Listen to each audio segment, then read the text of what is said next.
नमस्ते दोस्तों, जिस वक्त मैं वीडियो रिकॉर्ड कर रहा हूँ उस वक्त जो गोल्ड के प्राइसेस है वो है 80,680 रुपीज और आज की जो तारीख है 21 जनवरी 2025 है। और जो हम लोगों का वेट था वो अब खत्म हो चुका है, क्योंकि कल रात को जो है डोनाल्ड ट्रंप जो है अमेरिका के राष्ट्रपति बन गए हैं और बहुत सारी जो है अटकलें लगाई जा रही थी कि 100 से ज्यादा जो है ऑर्डर्स पे जो है ट्रंप साइन करेंगे, लेकिन हम लोगों को ऐसा होता हुआ नहीं दिखा। हम लोगों को कहीं ना कहीं ये होता हुआ दिखाई दिया कि डोनाल्ड ट्रंप कहीं ना कहीं थोड़े से डर गए हैं। उसके पीछे क्या कारण है मैं आप लोगों को समझाने की कोशिश करता हूँ, और ये चीजें गोल्ड के प्राइसेस से कैसे लिंक रही, क्यों गोल्ड के प्राइसेस ज्यादा नहीं बढ़े, ये सारी चीजें आज की इस वीडियो में हम लोग समझेंगे। लेकिन उसके पहले अगर आप लोग चैनल पर नए हैं तो चैनल को सब्सक्राइब कर दीजिए। तो देखिए दोस्तों, सबसे बड़ी बात जो थी वो थी टैरिफ्स की, कि जो ट्रंप आएंगे वो टैरिफ जो है अलग अलग कंट्रीज पे अलग अलग तरह के टैरिफ लगाएंगे। जैसे चाइना के ऊपर 60% टैरिफ लगाने की बात हो रही थी, मैक्सिको और कनाडा जैसी कंट्रीज पे 25% टैरिफ लगाने की बात हो रही थी, और जो अन्य देश है जो अमेरिका को एक्सपोर्ट करते हैं उनके ऊपर 10% जो है टैरिफ लगाने की जो है बात की जा रही थी।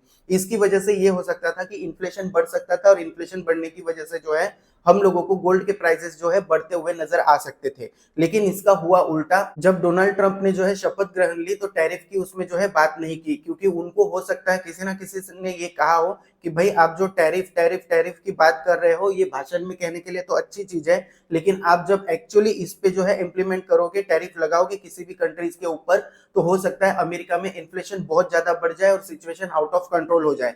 तो इसके लिए हम लोगों को इसके ऊपर पुनर्विचार करने की जो है जरूरत है। इसके लिए जो है कल जो है हम लोगों को डॉलर में भी गिरावट देखने के लिए मिली।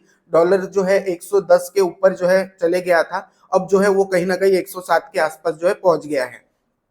अब दोस्तों बात कर लेते हैं कि आने वाले टाइम में कौन सी चीजें हैं जो हम लोगों को जो है ध्यान रखनी चाहिए, जिसकी वजह से हम लोगों को गोल्ड के प्राइसेस बढ़ते हुए या फिर कम होते हुए नजर आ सकते हैं। तो दोस्तों हम लोगों को ऐसा देखने के लिए मिल सकता है कि टैरिफ के ऊपर जो है पुनर्विचार हो, और टैरिफ कुछ ना कुछ हद तक जो है अमेरिकन गवर्नमेंट जो है दूसरे देशों पर लगाए।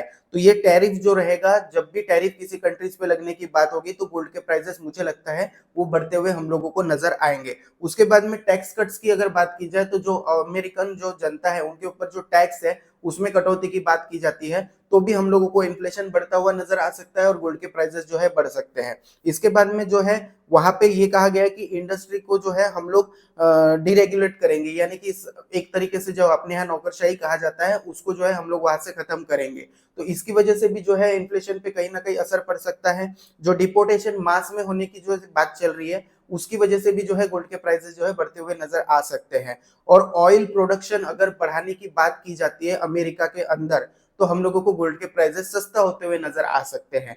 इसमें जो है बहुत ज्यादा कम या ज्यादा फ्लक्चुएशन नहीं होगा। जैसे अभी जो है 80,000 क्रॉस कर चुका है गोल्ड, तो अभी जो 76,000 की बात हो रही थी या फिर बहुत कम जो है गोल्ड के प्राइसेस होने की बात हो रही थी, वैसा गोल्ड के प्राइसेस कम या ज्यादा नहीं होंगे। 1000 2000 3000 का इसमें जो है डिफरेंस रहेगा, मुझे ऐसा लगता है। इसके अलावा रशिया और यूक्रेन की वॉर जो है वो थमती है तो हम लोगों को गोल्ड के प्राइसेस थोड़े बहुत जो है गिरते हुए नजर आ सकते हैं। अब दोस्तों बात ये आती है कि क्या हम लोगों को इतना गोल्ड महंगा होने के बाद में भी गोल्ड बाई करना चाहिए। तो देखिए दोस्तों, मैं कभी भी आप लोगों को M6 के लिए सलाह नहीं देता हूँ, या फिर कभी भी मैं आप लोगों को जो है अदर गोल्ड के ऑप्शंस के लिए सलाह नहीं देता हूँ। मैं आप लोगों को हमेशा ये कहता हूँ कि आप लोगों को थोड़ी थोड़ी मात्रा में जो है हर मंथ थोड़ा थोड़ा गोल्ड जो है बाई करके अपने पास में रखना चाहिए। फॉर एग्जाम्पल अभी 80,000 रुपए तोला जो है गोल्ड के प्राइसेस चले गए हैं, 80,680 की मैं बात कर रहा हूँ। तो हम लोगों को जो है अगर हम लोग आधा ग्राम गोल्ड कॉइन खरीदना चाहे तो आधा ग्राम गोल्ड कॉइन जो है हम लोगों को लगभग लगभग 4 साढ़े 4 हजार रुपए में मिल जाता है। तो 4 साढ़े 4 हजार रुपए का जो है अगर हम लोग इन्वेस्ट कर सकते हैं गोल्ड में मंथली, तो हम लोगों के लिए बेस्ट है। और ये जो है फिजिकल गोल्ड की मैं बात कर रहा हूँ, तो इसके लिए दोस्तों गोल्ड में जो है हम लोग, मैं हमेशा आपको ये नहीं कहता हूँ कि भाई आप बहुत सारा खरीद लीजिए बहुत सारा बेच लीजिए उसमें से प्रॉफिट बुकिंग कीजिए, ये मैं कभी भी आपसे नहीं कहता हूँ। और जो लोग नीचे कमेंट बॉक्स में आके जो है बोलते हैं कि तू कैसा विश्लेषक है क्या है, मैं आप लोगों के ऊपर ध्यान नहीं देता हूँ। आप लोग जो है अपना M6 खेलो। मैं फिजिकल गोल्ड के लिए लोगों को इंस्पायर करता हूँ और करता रहूंगा। ये मेरा काम है कि मैं फिजिकल गोल्ड के लिए लोगों को जो है इंस्पायर करूं। तो दोस्तों आने वाले जो 4 साल है वो काफी जो है फ्लक्चुएटिंग रहेंगे गोल्ड के प्राइसेस को लेकर, लेकिन हम लोगों को धीरे धीरे जो है गोल्ड में इन्वेस्ट करते रहना चाहिए। उम्मीद करता हूँ ये जानकारी आपको पसंद आई होगी। जानकारी अगर पसंद आई हो तो वीडियो को लाइक कर दीजिए, दोस्तों के साथ शेयर कर दीजिए। चैनल पर नए हैं तो चैनल को सब्सक्राइब करना ना भूले। आज के लिए बस इतना ही, थैंक यू।